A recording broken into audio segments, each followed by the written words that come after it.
Thinking about doing the Calleva Adventure Race in 2016?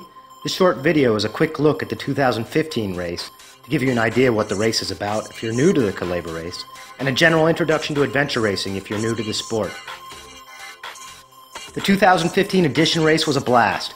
The racers all checked in at the Calleva farm early in the morning and received the rules of travel and their maps, with the previously unknown race course on them, before being shipped down on buses to the starting points for the expert and sport courses.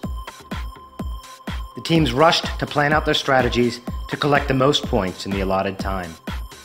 In this edition, the expert and sport racers did a similar race course, but in opposite directions. But the expert racers, as always, had more requirements to complete the race. The experts started out in Brunswick, Maryland, with all of the gear, food, and water they would need during the race, and headed on a short prologue run to get their race passports and arrive at the canoe put in. Of course, we weren't kind enough to give them paddles with the boats, so they had to get their canoes and team members out to a small island in the river to pick up their paddles. After getting the paddles, they headed downstream on the Potomac, collecting checkpoints both from in and out of their boats along the river on their way to the takeout point at Point of Rocks. We aren't shy about getting our racers wet and muddy.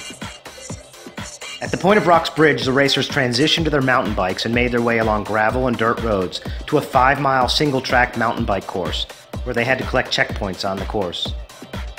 Once completing the single track, they took off on a slog through the back roads of Loudoun County and made their way into Leesburg, Virginia, where they dropped their bikes at a transition area and picked up their river boards, which we figured they would thoroughly enjoy carrying for a few hours through the woods.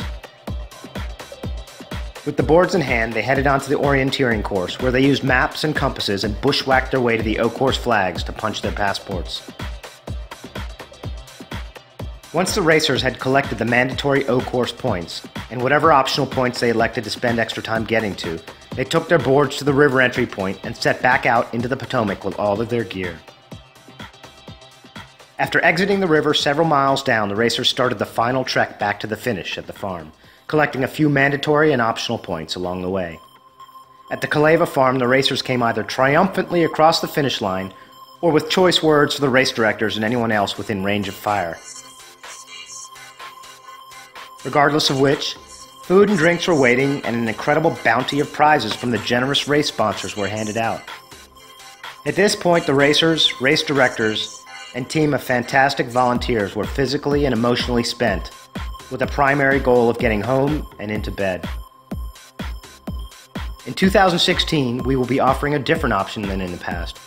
We will still have our 6 to 10 hour expert race as usual, but this year we will also offer a 3 to 6 hour race as well, which will have a chrysalis category, a great option for novice racers, and a sprint category, appropriate for those just looking for an option shorter than the expert race.